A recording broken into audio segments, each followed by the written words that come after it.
पिछले कुछ महीनों में हमने कोविड-19 महामारी के दौरान काफी कुछ झेला है और हमारी जिंदगियां भी प्रभावित हुई हैं। लेकिन हम ये कोशिश कर रहे हैं कि हम आने वाला कल बेहतर बनाएं और नए ढंग से जीने की आदत डाल लें। हालांकि घर में बंद रहने के दौरान हमारे मन में कई बार ऐसे ख्याल आते हैं कि क्या हम लॉन्ग ड्राइव पर जा सकते हैं, थिएटर में फिल्म देख सकते हैं, छुट्टी मनाने जा सकते हैं या फिर एक बढ़िया रेस्टोरेंट में बैठकर अपना पसंदीदा खाना खा सकते हैं। हाँ, हमें ये सब बहुत याद आता है ना? लेकिन हम सिर्फ घर में बैठकर यही सोच सकते हैं कि कोविड-19 के बाद बाहर रेस्टोरेंट में खाना खाना कैसा होगा। तो चलिए अब ये जानते हैं कि कोरोना वायरस के बाद बाहर खाना खाना कैसा होगा। कोरोना वायरस की वजह से चाहे छोटे छोटे रेस्टोरेंट हो या फिर बड़े, सभी की बिक्री में भारी गिरावट आई है। हाँ, ये सच है कि फूड इंडस्ट्री को बहुत बड़ा झटका लगा है। विशेषज्ञों का कहना है कि ये दोबारा कभी पहले जैसी नहीं हो पाएंगी। लेकिन आगे क्या होगा? तो इन लोगों का गुजारा कैसे होगा और क्या ये दोबारा खुलेंगे? जैसे ही रेस्टोरेंट्स बंद हुए, मालिकों को कर्मचारियों को निकालने का मुश्किल फैसला लेना पड़ा, क्योंकि वो उन्हें वेतन नहीं दे सकते थे। हजारों लोगों ने तो पल भर में ही अपनी नौकरी गंवा दी और उनके पास आय का दूसरा साधन भी नहीं था। स्थिति के बारे में स्पष्टता नहीं होने से नियोक्ता और कर्मचारी दोनों ही एक दुविधा से गुजर रहे हैं और मदद का इंतजार कर रहे हैं। आखिरकार सभी रेस्टोरेंट्स उस दिन का इंतजार कर रहे हैं कि कब सब ठीक होगा और ग्राहक वापस खाने के लिए आने लगेंगे। लेकिन तब तक कुछ तो सिर्फ टेक आउट और घर पर खाना पहुंचाने पर ही निर्भर कर रहे हैं, वो भी साफ सफाई का पूरा ध्यान रखते हुए।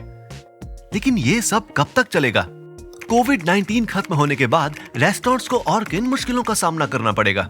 महामारी के दौरान रेस्टोरेंट्स को ही सबसे ज्यादा नुकसान का सामना करना पड़ा है और अपने रेस्टोरेंट्स में ग्राहकों को ऐसे हालात के बाद वापस लेकर आना सबसे बड़ी चुनौती होगी। अचानक लोगों को ये लगने लगा है कि वो किसी और के हाथ का बना खाना नहीं खाएंगे। साथ ही लोगों को इस बात का एहसास भी हुआ कि वो बाहर का खाना खाए बिना भी रह सकते हैं, क्योंकि उन्हें घर पर खुद खाना बनाने में बहुत खुशी मिलती है। इस बात का डर अब चारों तरफ बढ़ गया है कि बाहर जाकर खाना बिल्कुल भी सुरक्षित नहीं है। कोविड-19 के बाद रेस्टोरेंट्स में जाने के नए नियम। कोविड-19 खत्म होने के बाद भी लोगों के मन में भीड़ भाड़ वाली जगहों में जाने का डर बना रहेगा। तो कोविड-19 के बाद जब रेस्टोरेंट्स आखिर में खुल जाएंगे तो उन्हें अपने काम करने के तरीकों में कुछ बदलाव करने पड़ेंगे। ग्राहकों को कैसे सुरक्षित रखा जाए, यही भावना उनके अंदर लाई जाए। कुछ बदलाव जो हमें रेस्टोरेंट्स में बाद में नजर आएंगे। पहला, सारी कुर्सियों और मेज को दूर दूर रखा जाएगा ताकि साथ बैठने का तरीका बदल जाए। दूसरा, कम से कम मेजें मौजूद होंगी। तीसरा, डिजिटल ऑर्डरिंग और भुगतान के तरीकों का इस्तेमाल करके इंसानों के संपर्क में कम से कम आना, जिसके लिए साथ में कैश और क्रेडिट कार्ड लाने की जरूरत नहीं पड़ती। चौथा, बुफे सर्विसेज बंद होना। पांचवा, कर्मचारियों को मास्क और दस्ताने हर वक्त पहनकर रखने पड़ेंगे और सभी सतहों को साफ रखना होगा ताकि कीटाणु ना पनपे। छठा, रेस्टोरेंट्स के अंदर जाते ही सबसे पहले आपका तापमान लिया जाएगा। सातवां, इस्तेमाल करके फेंक देने वाले बर्तनों का उपयोग होगा और उन्हें अलग से लपेट कर रखा जाएगा। आठवां, टेक आउट और डिलीवरी के वक्त पैकेट को अच्छी तरह से सील किया जाएगा।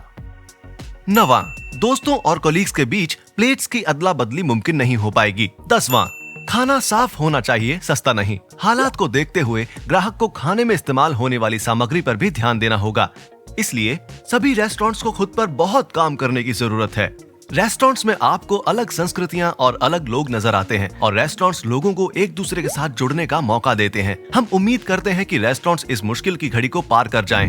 पूरी दुनिया को अभी सामान्य होने में वक्त लगेगा, लेकिन धीरे धीरे जब मुश्किलें कम हो जाएंगी तो हमें उम्मीद है कि हमारे पसंदीदा रेस्टोरेंट्स फिर से वैसे ही और बेहतर तरीके से काम करने लगेंगे। लेकिन तब तक जैसा चल रहा है वैसे ही चलने दें। सारी सावधानी बरतें और सुरक्षित रहें। मानव इतिहास में संक्रामक रोग और महामारी इंसानों के लिए सबसे बड़ा खतरा बने रहे हैं। सबसे ज्यादा जिस वजह से इंसानों की जानें गई हैं वो है वायरस, बैक्टीरिया और पैरासाइट जो बीमारी का कारण बनते हैं। प्राकृतिक आपदाएं जैसे कि भूकंप, ज्वालामुखी और युद्ध तो बहुत बाद में आते हैं। क्यूरियस पंथी आपको इतिहास की सबसे जानलेवा बीमारियों के बारे में बताएगा। इनसे आपको तत्काल समाधान तो नहीं मिलेगा, लेकिन आने वाले समय में ऐसी महामारियों से निपटने का कोई ना कोई तरीका जरूर मिलेगा। पहला, जस्टिनियन का प्लेग। 6वीं शताब्दी में जस्टिनियन प्लेग की वजह से कम 5 करोड़ लोगों की जानें गई थी, यानी कि उस दौरान की आबादी का करीब 1/4 हिस्सा। ये महामारी जिस जीवाणु के कारण हुई थी उसका नाम था यर्सीनिया पेस्टिस थे। जस्टिनियन प्लेग चूहों और उनके पिस्सू द्वारा पूरे बाइजेंटीन साम्राज्य में फैल गया था। कई लोगों का तो ये भी मानना है कि इसी कारण रोमन साम्राज्य खत्म हो गया था। दूसरा, ब्यूबोनिक प्लेग, जिसे ब्लैक डेथ के नाम से भी जाना जाता है। 14वीं शताब्दी में इसने 20 करोड़ लोगों की जानें ली थी, यानी उस समय यूरोप की आबादी का 30 से 50% हिस्सा, जो कि बहुत ही ज्यादा था। ये एक जीवाणु जिसे यर्सीनिया पेस्टिस थे कहते हैं, उसके कारण फैला था, जिसमें जस्टिनियन प्लेग के ही पैथोजन मौजूद थे और ये भी चूहों की वजह से फैला था। इस बीमारी को फैलने से रोकने के लिए क्वारंटीन पहली बार शुरू किया गया था। तीसरा, स्मॉल पॉक्स। ऐसा अनुमान है कि सिर्फ 20वीं शताब्दी में ही स्मॉल पॉक्स की वजह से 30 करोड़ लोग मारे गए थे। ऐसा माना जाता है कि ये भारत या इजिप्ट में कम से कम 3000 साल पहले फैलनी शुरू हुई थी और आने जाने वाले व्यापारियों के द्वारा ये बीमारी यूरोप, अफ्रीका और एशिया में फैल गई। स्मॉल पॉक्स के प्रकोप के कारण हैं 2 वायरस वेरिएंट्स, वेरियोला मेजर और वेरियोला माइनर, जिसके कारण बुखार, उल्टी, संक्रामक घाव और त्वचा पर दाने हो जाते हैं। इससे छुटकारा पाने के लिए सबसे पहली vaccine British doctor Edward Jenner ने बनाई थी। चौथा, स्पेनिश फ्लू। 1918 की इन्फ्लुएंजा महामारी ने लगभग 5 करोड़ लोगों की जानें ली थीं, जो प्रथम विश्व युद्ध में मरने वालों से भी ज्यादा है और दुनिया की आबादी के 1/3 लोगों को संक्रमित किया था। इस महामारी की दूसरी लहर तो और भी ज्यादा खतरनाक थी, क्योंकि कोई भी वैक्सीन कारगर साबित नहीं हो रही थी, जिससे पूरी दुनिया में 10 करोड़ से भी ज्यादा लोगों की जानें गई थी। पांचवा, HIV एड्स। HIV महामारी ने करीब 7 करोड़ लोगों से अधिक को संक्रमित किया है और करीब 3 करोड़ से 4 करोड़ लोगों की जानें गई हैं। अभी तक इस बीमारी के लिए कोई भी वैक्सीन नहीं बन पाई है। HIV वायरस इम्यून सिस्टम को ठीक से काम नहीं करने देता, जिससे मरीज को बहुत जल्दी ट्यूबरकुलोसिस, निमोनिया और कुछ कैंसर भी हो जाते हैं। ऐसा माना जाता है कि ये संक्रमण अफ्रीका में पाए जाने वाले एक तरह के चिंपैंजी की वजह से होता है। वहीं चिंपैंजी में पाए जाने वाले वायरस को सिमियन इम्यूनोडिफिशियेंसी वायरस कहा जाता है, जो इनसे इंसानों में फैला और बाद में इसे HIV कहा जाने लगा। इंसानों ने चिंपैंजीज के मीट के लिए जब इनका शिकार किया होगा, तभी वो उनके संक्रमित खून से इंसानों में फैला होगा। ऐसी संभावना बहुत कम है कि कोविड-19 से होने वाली मौतें ब्लैक डेथ या स्पेनिश फ्लू जितनी होंगी, क्योंकि आज हमने दवाओं के क्षेत्र में बहुत तरक्की कर ली है। 21वीं सदी के विज्ञान ने हमें काफी ऊंचाइयों तक पहुंचाया है। आज पहले से हम कहीं बेहतर रूप से आगे बढ़ रहे हैं। हालांकि इसका मतलब ये नहीं कि हम इस वायरस को गंभीरता से ना लें। हम जानते हैं कि पहले हुई महामारियों और कोरोना वायरस महामारी के बीच बहुत फर्क है, लेकिन कुछ बातें ऐसी भी हैं जो हमें महामारी के इतिहास से सीखनी चाहिए। चौकन्ना रहना जरूरी है। हमें इस बात का ध्यान रखना है कि कौन संक्रमित है और कौन रह चुका है। कोविड-19 का जल्द पता लगाने के लिए टेस्टिंग जरूरी है और उसे फैलने से कैसे रोकना है। संक्रमण को फैलने से रोकने के लिए सामाजिक दूरी और क्वारंटीन में रहना बेहद आवश्यक है। इन बातों को ध्यान में रखिए और सुरक्षित रहिए। जैसा कि पूरी दुनिया में संक्रमण की दर तेजी से बढ़ रही है और अर्थव्यवस्थाओं का फिर से पटरी पर आना मुश्किल हो रहा है, इसलिए हम सभी को उम्मीद है कि कोविड-19 की वैक्सीन जल्दी बन जाएगी। वैक्सीन के शुरुआती नतीजे काफी अच्छे आए हैं और इस वायरस पर इसका असर नजर आ रहा है। तो क्या इसका मतलब ये हुआ कि इस महामारी से हमें छुटकारा मिल जाएगा? ये जानने के लिए क्यूरियस है ना? तो उससे पहले हमारे चैनल क्यूरियस मंथी को जरूर सब्सक्राइब करें। 9 नवंबर 2020 को फाइजर ने ये घोषणा की कि वो जो वैक्सीन बना रहे हैं वो 90% तक सही असर दिखा चुकी है। US food and drug administration के मुताबिक किसी भी वैक्सीन को आपातकालीन में इस्तेमाल करने के लिए उसका 50% सही होना जरूरी है। 43,528 पर वैक्सीन का परीक्षण किया गया, जिनमें से 94 मामलों की पहचान हो पाई, लेकिन फिर ये दर बढ़कर 164 हो गई। हालांकि उन्होंने ये नहीं बताया है कि प्लासिबो और वैक्सीनेटेड ग्रुप्स में ये संक्रमण कैसे फैला। माइंस जर्मनी की एक छोटी बायोटेक्नोलॉजी कंपनी बायोनटेक फाइजर के साथ वैक्सीन बना रही है।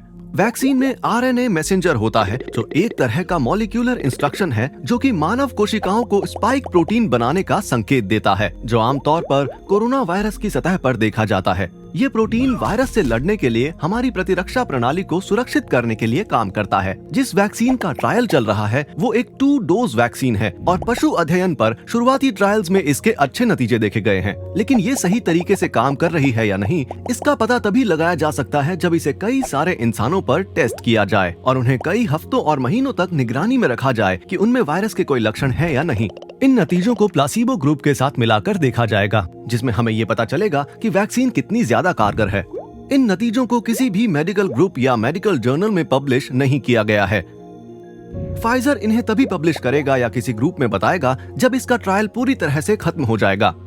उन्होंने कहा है कि हमें और ज्यादा सुरक्षित डेटा की आवश्यकता होगी और वो अभी तक किसी भी वैक्सीन को लोगों के लिए नहीं निकालेंगे। हालांकि कुछ और वैक्सीन भी अपने आखिरी चरणों में हैं और कुछ ही महीनों में उनके परिणाम भी आ जाएंगे। उनमें से कुछ हैं यूनाइटेड किंगडम में University of Oxford and AstraZeneca, US में मॉडर्ना, चाइना में बीजिंग इंस्टीट्यूट ऑफ बायोटेक्नोलॉजी के साथ कैंसिनो, रशिया में Gamaleya Research Institute, Janssen, China में Beijing Institute of Biological Products and Sinopharm, Brazil में Sinovac and Institute of Butantan, China में Wuhan Institute of Biological Products and Sinopharm और US में Novavax.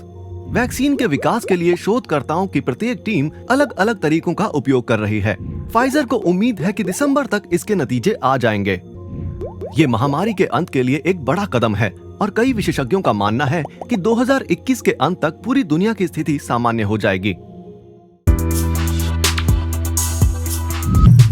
Corona virus की वजह से पूरी दुनिया में लॉकडाउन देखा गया, जो पहले शायद ही कभी देखा गया हो।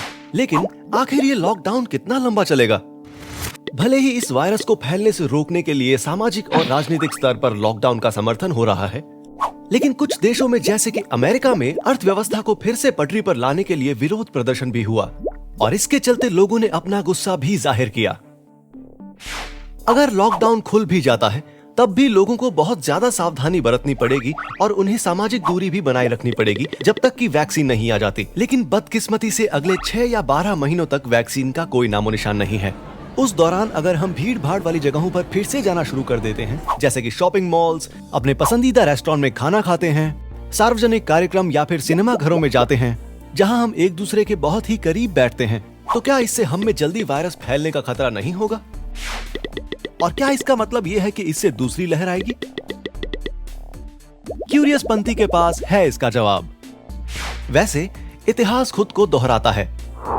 1918 में इन्फ्लुएंजा महामारी की 3 लहरें आई थी। दूसरी बार कम से कम 5 करोड़ लोगों की जानें गई थी और पहली बार से बहुत ज्यादा बुरा हाल था।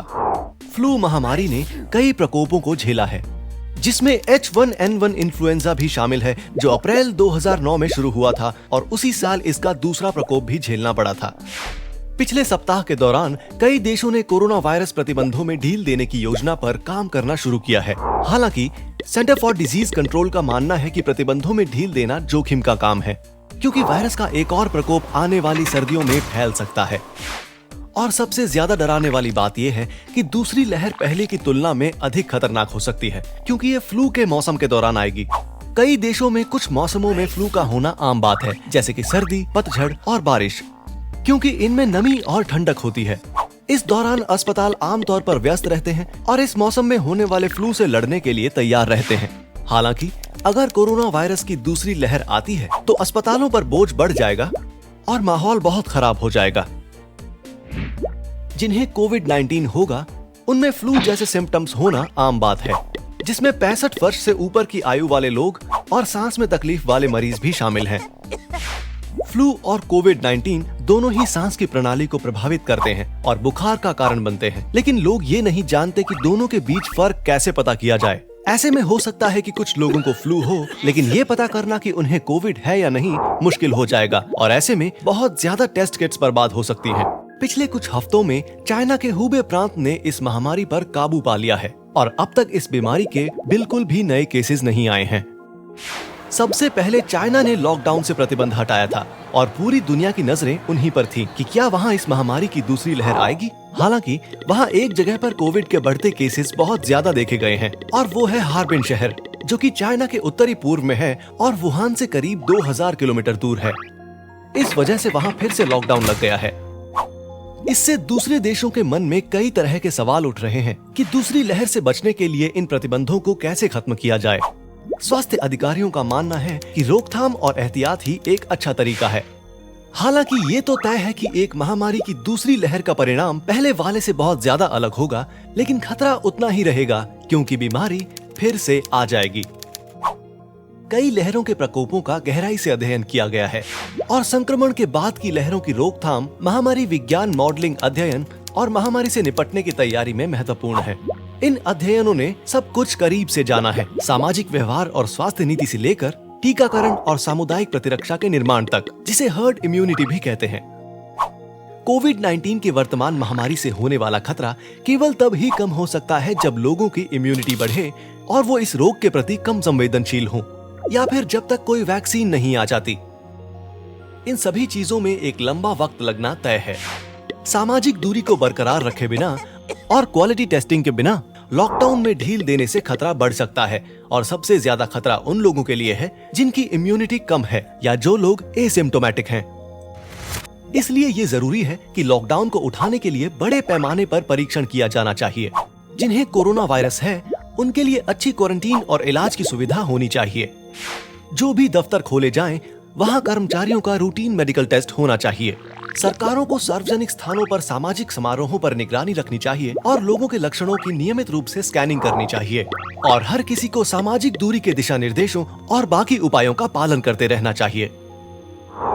मौजूदा प्रकोप को रोकने का सबसे अच्छा तरीका है कि सभी बातों का ध्यान रखा जाए और उम्मीद करें कि दूसरी लहर ना आए। भले ही सरकार ने लगाए गए प्रतिबंधों पर ढील देनी शुरू कर दी है, लेकिन हमें अभी भी सतर्क रहना चाहिए और सावधानी से अपनी जिंदगी को पटरी पर लाने की कोशिश करनी चाहिए। दिसंबर 2019 में कोविड-19 का पहला मामला सामने आने के बाद से अब ये पूरी दुनिया में फैल गया है और लाखों लोगों की जान का खतरा बन गया है। हालांकि इतने सारे लोगों को इससे लड़ता देखकर डर तो लगता है, इसीलिए इस वायरस को फैलने से रोकना बहुत जरूरी है। इसके लिए सामाजिक दूरी और अलग रहना जरूरी हो गया है। हालांकि इस बीमारी को फैलने से रोकने के लिए ये कदम काफी जरूरी है, लेकिन इससे हमारी रोजमर्रा की जिंदगी पर बहुत असर पड़ा है, जिससे उलझने बढ़ गई हैं, दिन भर के कामों में बदलाव आया है और पैसों की तंगी। इन बदलावों की वजह से हमारे दिमाग पर बहुत बुरा और बहुत ज्यादा असर होने वाला है। अलग अलग प्रकार के मानसिक विकार कौन से हैं? 2003 में सार्स के प्रकोप के बाद लोगों में चिंता, घबराहट, मानसिक तनाव और पोस्ट ट्रॉमेटिक स्ट्रेस भी काफी बढ़ गया है, और इसलिए कोविड-19 के दौरान भी लोगों के बीच चिंता, घबराहट और अकेलापन जैसी स्थिति पैदा हो रही है। इसके अलावा घबराहट, उदासी, गुस्सा, चिड़चिड़ापन, बार बार घबराहट होना, नींद न आना, बहुत चिंता करना और असहाय महसूस करना भी शामिल है, जो कि ज्यादातर लोगों में दिखाई दे रहा है। ये सारी परेशानियां तब और बढ़ जाती हैं जब आप आर्थिक मंदी, नौकरी का नुकसान, घर की खराब माली हालत और अपने भविष्य के बारे में सोचते हैं। हम क्यों तनावग्रस्त, चिंतित या घबराहट महसूस करते हैं? आइसोलेशन यानी अलगाव हमारे मानसिक स्वास्थ्य पर इसलिए भारी पड़ रहा है क्योंकि हम इंसान ऐसे अकेले रहने में खुद को सक्षम नहीं बना पाए हैं। हमें बड़े समूह में रहने की आदत है, चाहे वो परिवार हो, दोस्त हो, पड़ोसी या सहकर्मी। इंसान एक सामाजिक प्राणी है और जब कुछ बहुत बड़ी मुसीबत आती है तो एक दूसरे का साथ ही हमारे लिए हिम्मत का काम करता है। लेकिन कोरोना वायरस के मामले में हमें एक दूसरे से दूर रहकर इससे निपटने के लिए कहा जा रहा है, और बस तभी सारी मानसिक परेशानियां शुरू हो रही हैं। इससे कैसे निपटें? पूरी दुनिया के नजरिए से देखा जाए तो ये समस्याएं पूरी तरह से सामान्य और अपेक्षित हैं, और ये भी संभव है कि क्वारंटीन के वक्त हर इंसान ने इन परेशानियों को एक बार तो जरूर झेला होगा। लेकिन हमें इस बात का ध्यान रखना है कि अपनी इन परेशानियों की अनदेखी नहीं करनी है। उनके बारे में सोचिए और उनसे बाहर निकलने के लिए एक सोची समझी रणनीति तैयार कीजिए। आपकी मानसिक परेशानियों को कम करने के लिए हमारे पास ऐसी रणनीतियां हैं जिन्हें अपनाकर आप खुद को संभाल पाएंगे। पर्याप्त नींद लें, हर रोज एक ही समय पर जागें और सोएं। अपने नियम को बिगड़ने ना दें। रोजाना शारीरिक कसरत करें। हर रोज कसरत और व्यायाम करने से मानसिक परेशानी कम होती है। शारीरिक और मानसिक स्वास्थ्य दोनों को ही बेहतर रखना है, इसलिए या तो डांस रूटीन या वर्कआउट ट्यूटोरियल कुछ भी करें, लेकिन कसरत जरूर करें। अच्छा खाएं, एक अच्छा संतुलित आहार लें। हालांकि आप अपना पसंदीदा शो देखते वक्त इस क्वारंटीन में अपने सारे अनहेल्दी स्नैक्स खा जाएंगे, लेकिन ऐसा ना करें। स्क्रीन समय सीमित करें। दिन में एक बार अपने सारे इलेक्ट्रॉनिक उपकरणों को बंद कर दें। सोने से 30 मिनट पहले भी कम से कम समय टेलीविजन, टैबलेट, कंप्यूटर और फोन में बिताएं। आराम करें और रिचार्ज हो जाएं। कुछ अच्छा करने से अगर आपकी परेशानी कम हो रही है तो इससे अच्छा और क्या होगा। यहाँ तक कि कुछ मिनट शांत बैठने से भी आप तरोताजा हो सकते हैं और दिमाग शांत हो जाता है। मन को शांत करने के लिए बहुत से लोग योग का ध्यान करते हैं। बबल बाथ लें, अच्छा म्यूजिक सुने या किताब पढ़ें। जिससे भी आपका मन शांत होता है वो करें और ऐसा हर रोज करें। व्यस्त रहें। परेशानी और मन तब अशांत हो जाता है जब आपके दिमाग में नकारात्मक सोच आती है। इसलिए अपनी हॉबीज में रुचि दिखाएं जिन्हें आप घर पर ही कर सकते हैं। जैसे वर्चुअल क्लास लें, कोई क्राफ्ट प्रोजेक्ट या फिर अपनी अलमारी ही साफ कर लें जिसके लिए आपको आज तक समय नहीं मिला। कम से कम न्यूज सुने। कोविड-19 की लगातार खबरों से इस बीमारी को लेकर आप और भी ज्यादा घबरा जाते हैं। सोशल मीडिया से दूरी बनाएं जो कभी कभी अफवाहों और झूठी खबरों से आपको परेशान कर सकती हैं। प्राथमिकताएं निर्धारित करें। घर पर रहने के दौरान ऐसी चीजों की सूची ना तैयार करें जो आपके लिए हकीकत में मुश्किल हो। हर रोज उचित लक्ष्य निर्धारित करें और धीरे धीरे उन तक पहुंचें। सोशल मीडिया से आपको ऐसा लगेगा जैसे आप बाकियों से पीछे रह गए हैं। दूसरों से अपनी तुलना ना करें और यहाँ तक पहुंचने के लिए खुद को शाबाशी दें, भले ही आपने एक छोटा कदम ही क्यों ना उठाया हो। और याद रखें कि हर दिन एक जैसा नहीं होता। कनेक्ट करें। भले ही ये संकट की घड़ी है लेकिन हम साथ हैं। अपने दोस्तों, परिवार के सदस्यों और पड़ोसियों को फोन करें या मैसेज करें कि वो ठीक है या नहीं। खासकर बुजुर्गों से एक हेलो से ही उनका पूरा दिन अच्छा गुजर सकता है। किसी की छोटी सी मदद या प्यार के 2 मीठे बोल से ही उन्हें अच्छा लगेगा और आपको भी। मदद लें। वैसे आप इन तरीकों को अपनाकर अपने मानसिक तनाव को कम कर सकते हैं, लेकिन इसके बावजूद भी अगर आपकी परेशानी बढ़ रही है तो मेंटल हेल्थ प्रोफेशनल्स को जरूर दिखाएं। तब तक के लिए धैर्य रखिए और उम्मीद कीजिए कि आने वाला कल बेहतर होगा। सुरक्षित रहें और अपने स्वास्थ्य का ध्यान रखें और शारीरिक और मानसिक रूप से स्वस्थ रहें।